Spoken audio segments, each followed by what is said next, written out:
All right, hello, Theories of Counseling class. So we are going to start the virtual lecture of what is Adlerian Therapy. Let's go ahead and get started.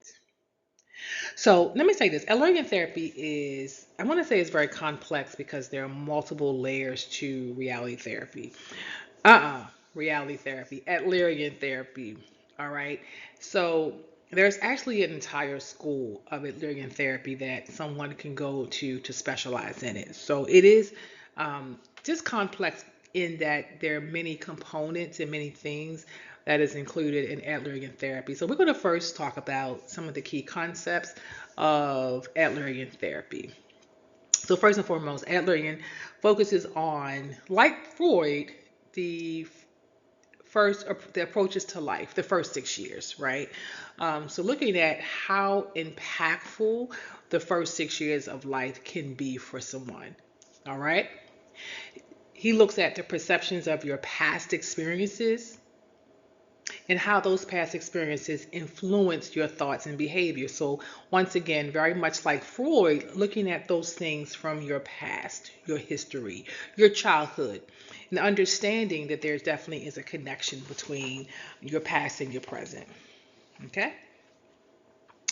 He believes that humans are motivated by social relatedness and rather than sexual urges. So this is where he gets to be a little different than Freud, where we know that Freud's theory talks about the sexual stages, right? Those psychosexual stages that we went over in class. But here, Adler focuses more on social connectedness,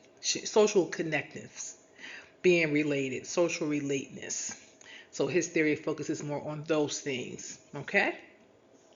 And then, unlike Freud, he believes that behavior is purposeful and goal directed.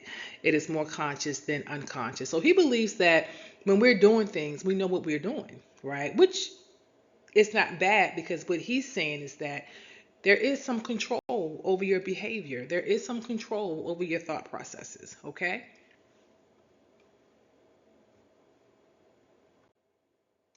All right. Some other key concepts he talks about is choice and responsibility. That in life that there are choices that we can make and we have to take responsibility for those actions. He talks about the fact that there's meaning in life, that when we are living this life that there has to be something in life that we believe has meaning or holds meaning for us, right? And he believes that as individuals we strive for success. We strive for completion. And we also strive for perfection. Although we know we can necessarily be perfect, but we know as human beings, a lot of us have, and we struggle with this idea of perfectionism that things must be right, things must be perfect at all times. So he's saying these are just kind of the things that are a part of your human nature. All right. So you might say, Dr. Williams looked a little different. Yes. Well, I'm recording this in different settings. So, all right, here we go. At learning perspective. So, ooh, that's small. Okay, if you see me looking over here, that's because I have two screens in front of me. And the screen right here, it's a lot bigger. So, all right, but at learning, I don't have my glasses on. I might need my glasses. All right, great. The benefits of getting older. Great. All right. So, Adlerian perspective it is human behavior is not determined solely by hereditary and environment. He says we interpret, we influence, and we create events, and that's very, very powerful within itself, because that's the idea of giving you choice. It's saying that yes, there are things that may happen to you in your environment that can impact you, but it depends on how you interpret that event. You know how you let that event influence you, and then what do you create as a result of that? So we create events, right? Like we have some power and control over our lives. So that's a scenario of we may have two people that have experienced the same type of trauma, but one person decides to turn their trauma into purpose because of what they've been through. They decide to open up a nonprofit, to do a nonprofit to educate people about that trauma, to educate people how to heal. So once again, it's you know, at learning is about choice. Yeah, things happen to us, but it's like how do we interpret that event? How do we let that event influence us, right? So I think it's a very empowering perspective. He also states that internal determinants of behaviors are our values, our beliefs, our attitudes, our goals. What are we interested in? And our perception of reality that we have to face. So, once again, basically in reference to your behaviors, he's saying that there are many different things that influence our behaviors. When we decide to behave in a certain way, what is that based on? Well, it's based on what are your beliefs? What are those internal values that you have? What are your attitudes? What is your perception of things, right? What are the goals that you have in life? What are those things that you are interested in? Those things that guide you, right? Based on that interest level. And once again, your perception of reality. And then his approach is, and I'm going to have to go because as you see, the video is actually blocking what it says. So it says his approach is social, it is goal oriented, it is systematic, and it's humanistic. So remember, humanistic theory is the idea of evolution. It's the idea that we're always evolving, not evolution. It's the idea that we're always evolving, we're always personally growing, we're always personally developing. So Maslow, Carl Jung, Carl Rogers are those theorists that we consider to be humanistic theorists.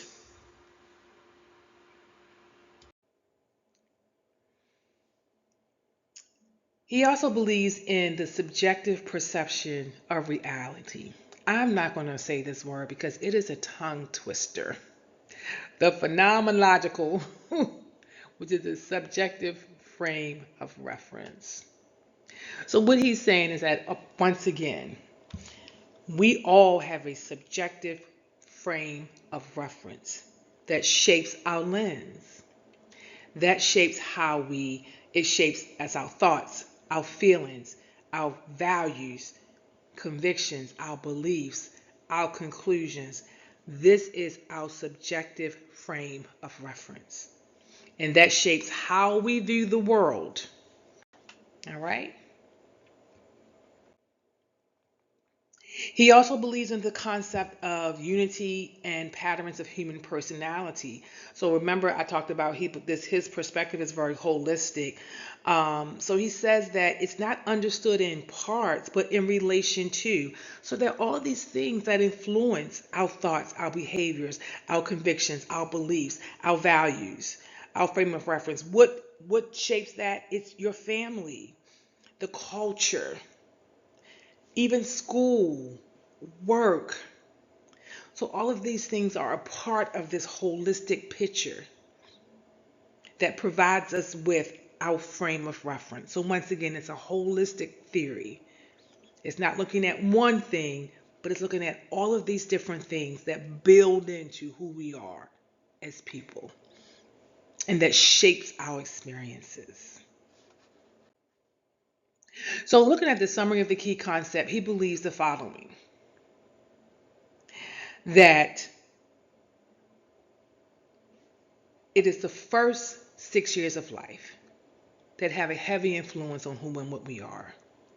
That we are motivated by social relateness. That means we are motivated by connections.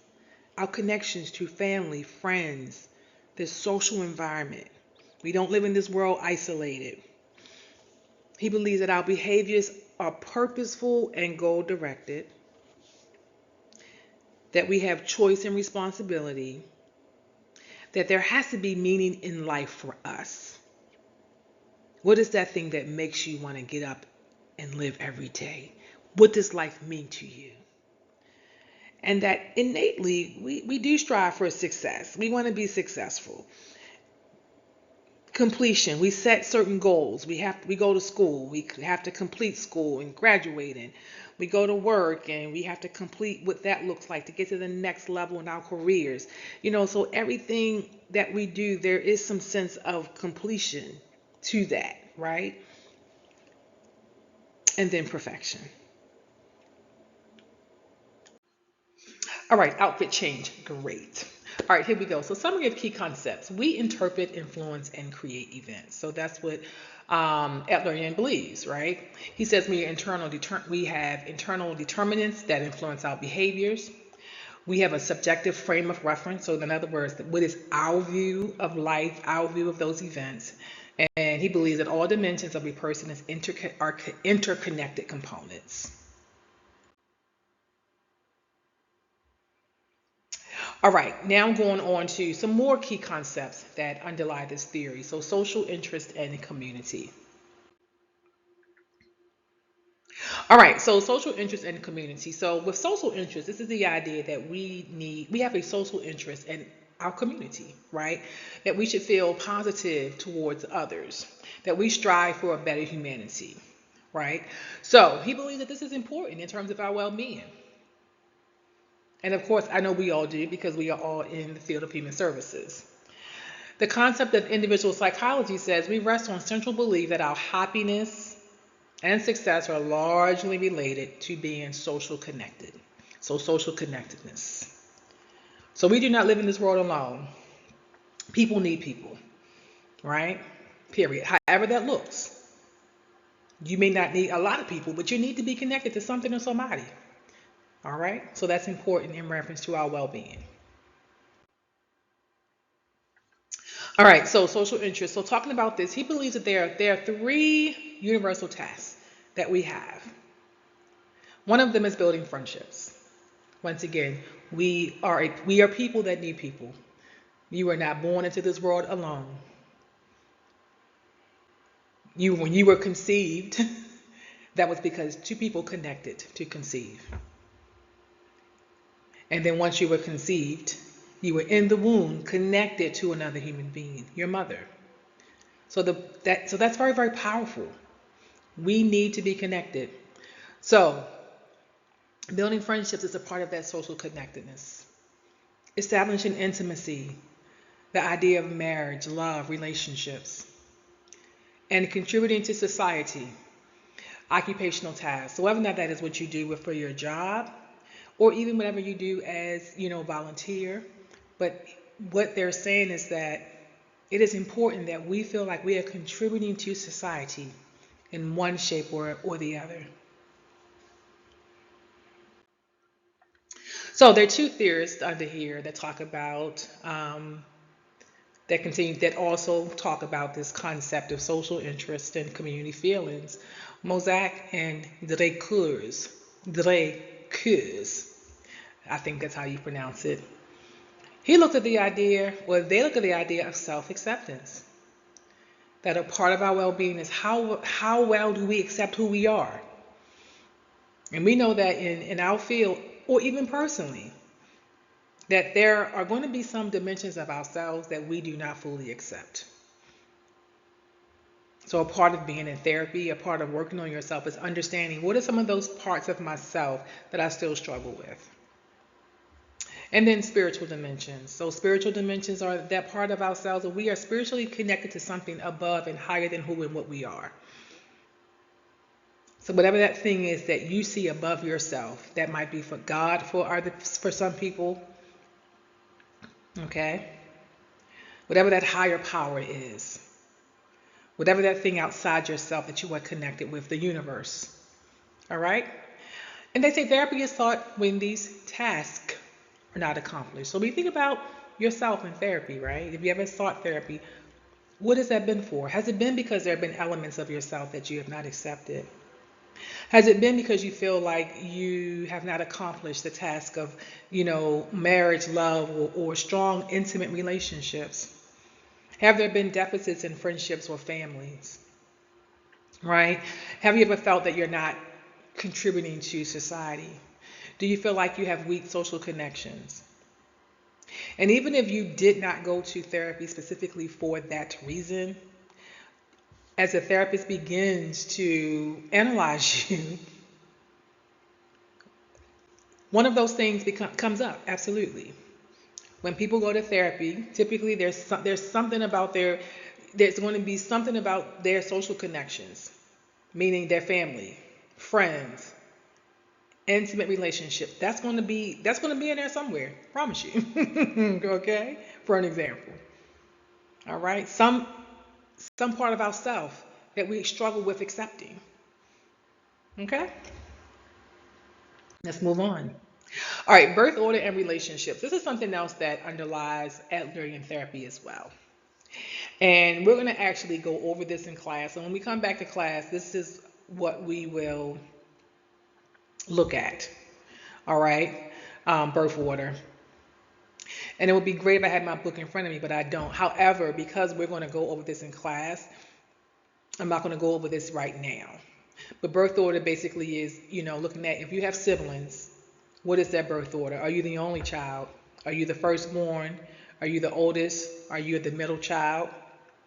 And basically what they say is that that birth order has an impact on you as an adult, because how you were treated as the firstborn or the only child or the middle child, that impacts your self-concepts because of messaging that you might get as the middle child, or responsibilities that you're given to because you're the older child. And all of those things begin to transform our personalities. So the older child that had to take care of everybody else is the person that is thought of as the most responsible.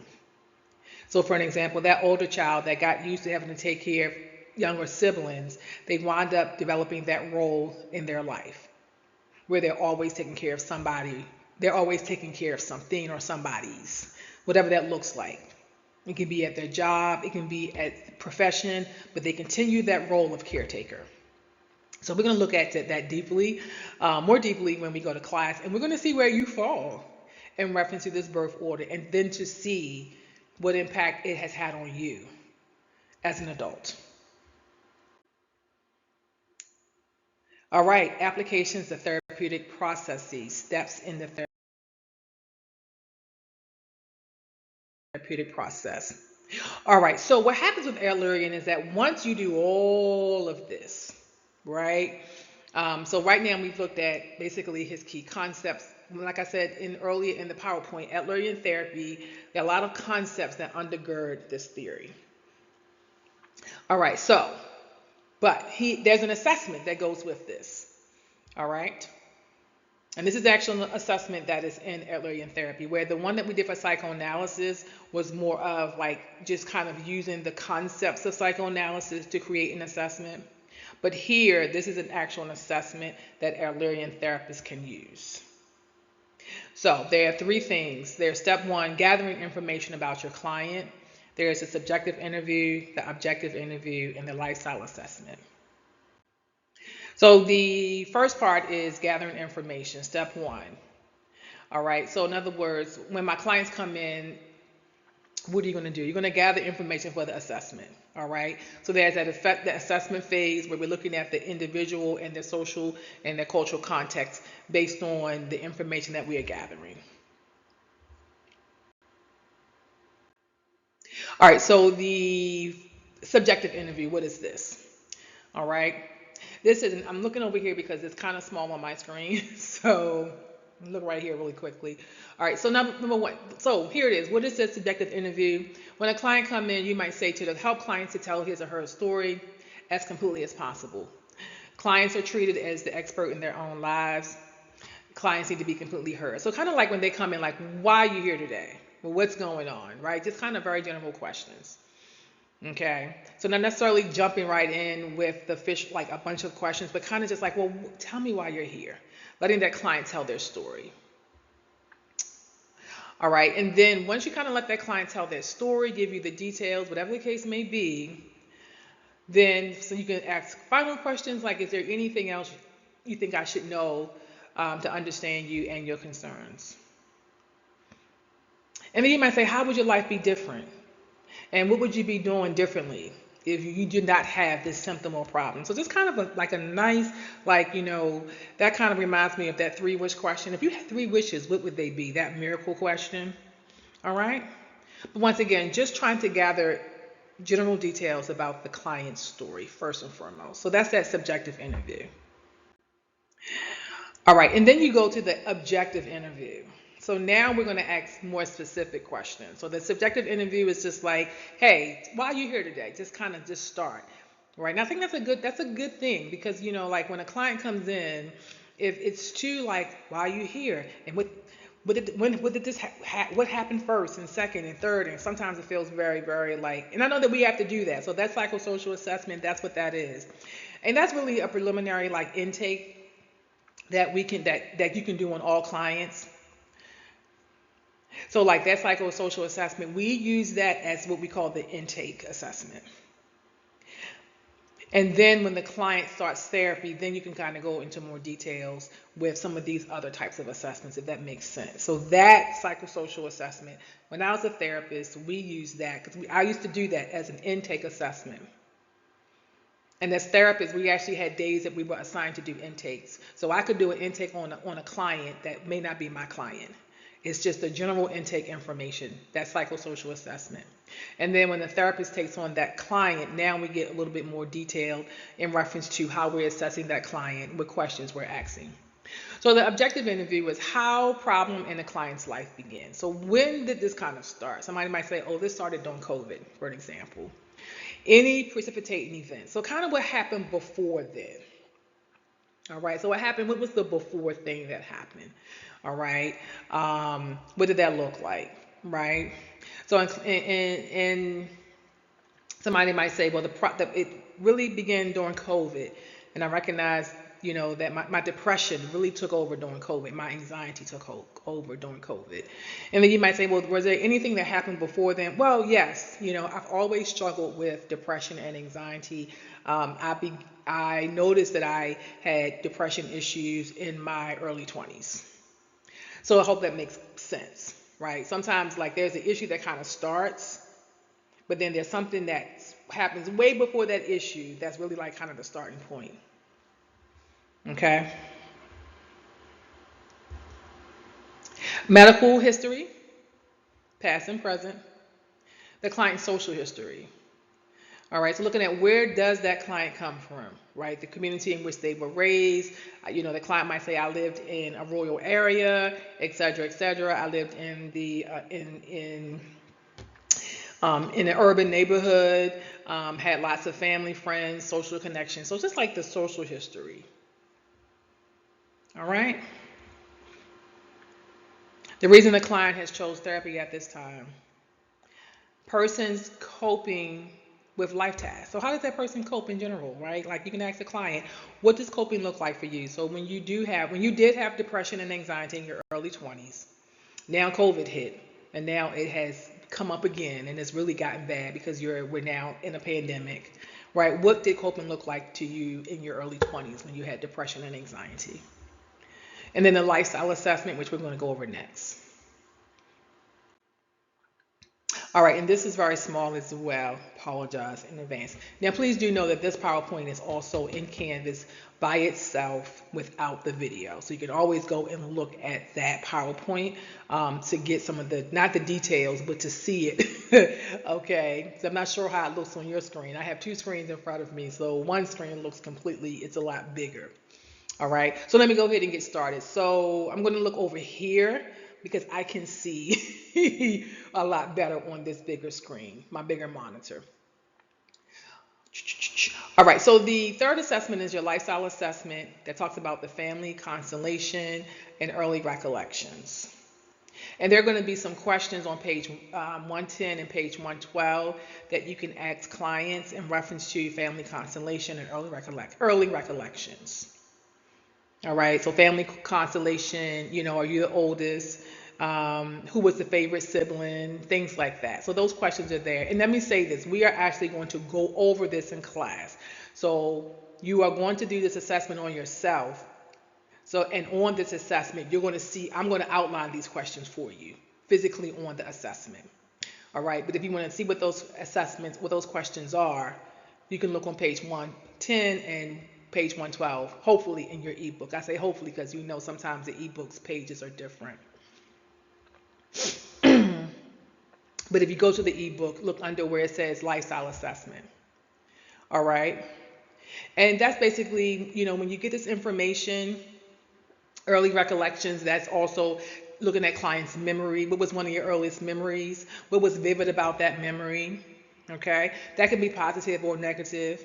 So when you get this information about the family constellation, early recollections, basically what this information does, you can look at the assessment of the person's, what are their self convictions about their self, their others, their life, ethics. Because sometimes in those stories, in understanding their families, we begin to understand, oh, this is why you have that conviction. Assessment of the client's stance in relation to the counseling relationship. So you may be able to tell what that is, or you may not. Okay, depends on what they're saying. A verification of coping patterns, and assessment of individuals, their strengths, their assets, and interfacing ideas. So these are some things that potentially you can gather from asking those questions that you're going to do for the lifestyle assessment. And then what happens next is once you do this assessment is integration and summary. So that's step two. So you want to integrate the information. Remember, we had, interviews, subjective interview, objective interview, lifestyle assessment. Summarize that.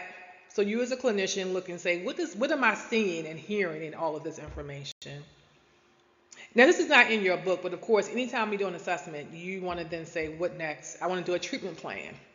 And that treatment plan is then, okay, what goals are we going to set for this client based on the issues that have been presented? All right. Okay, now step two. Now, basically, once again, once you've done your assessment, all right, this is step two, where this is a part of how you begin to kind of make some assessments or make some connections.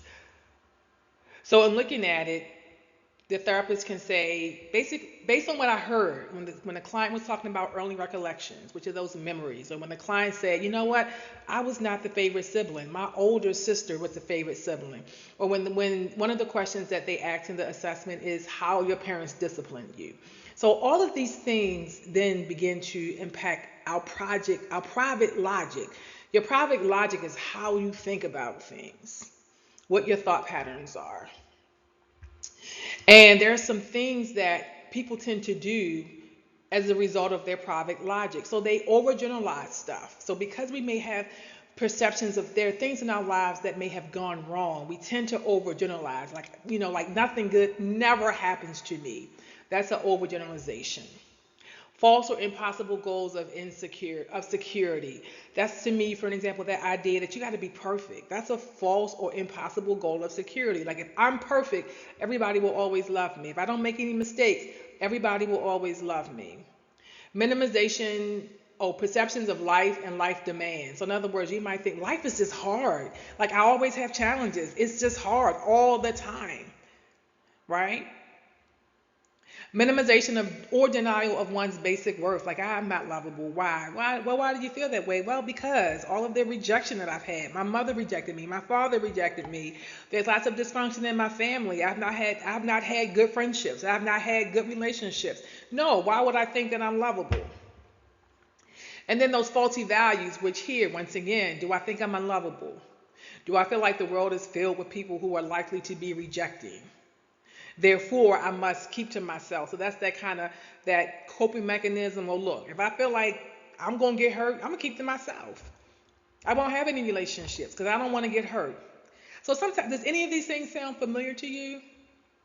Any of these things? Have you ever at one point in your life felt that? Because maybe there's been some reoccurring patterns in your life. And because of those reoccurring patterns, you then tend to think like, dang, like I'm going to always fail.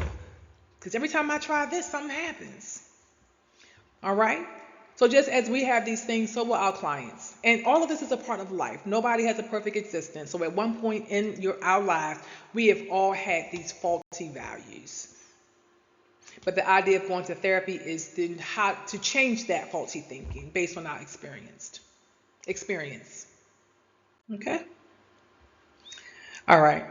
So what you may find in your assessment that clients, once again, I just talked about that, has those faulty values. So still talking about faulty values, they convince themselves that nobody cares about them.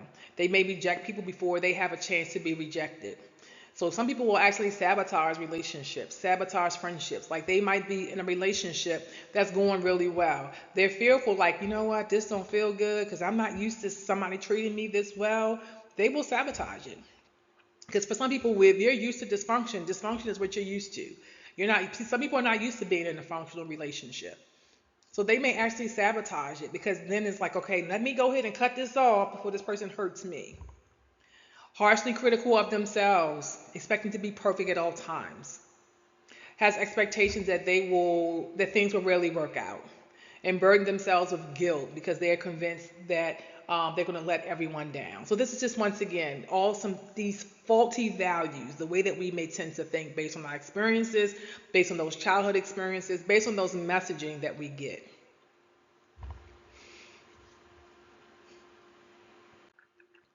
And then last thing, as we now have all this information, as a therapist, you're making your assessment, you're making connections, helping the client to see this is these are some of your ways of thinking that's faulty, et cetera, et cetera.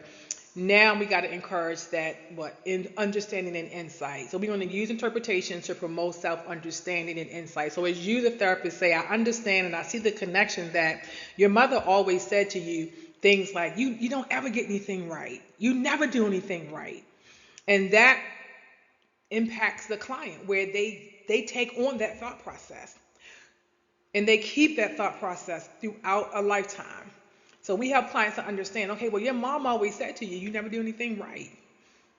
So her voice stays in your head at all times. So helping them to kind of understand and see that and make a connection.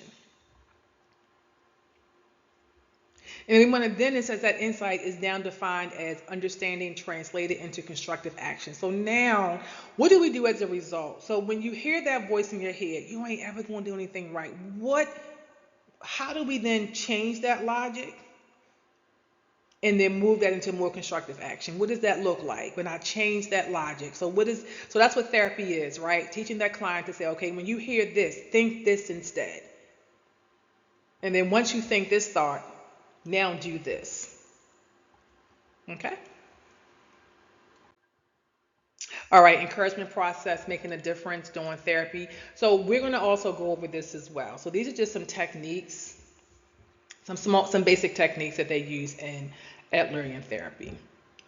So I will review this in class. And then summary, basically, we've talked about key themes in people's lives, which are the basis of people's ability to function. So those key concepts that we talked about early in the lecture. Therapists have to make their assessment. So we just talked about the assessment process. They have to interpret that. And then of course, always establish those goals, right? So now that we've done all of this, what are the goals that we're going to establish for therapy? And that's it. All right. Thank you.